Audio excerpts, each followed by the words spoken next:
শুভ সকাল।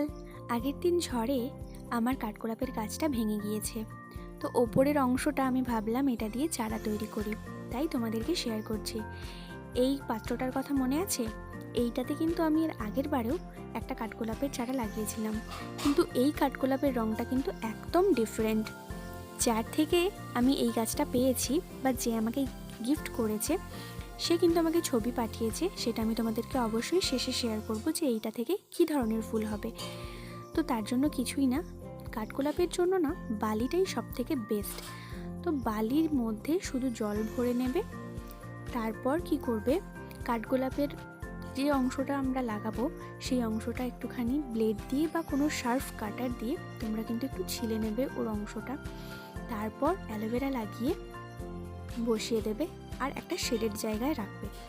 রঙটা কিন্তু ঠিক এরকম টাইপের, দেখতে ভীষণ সুন্দর, তাই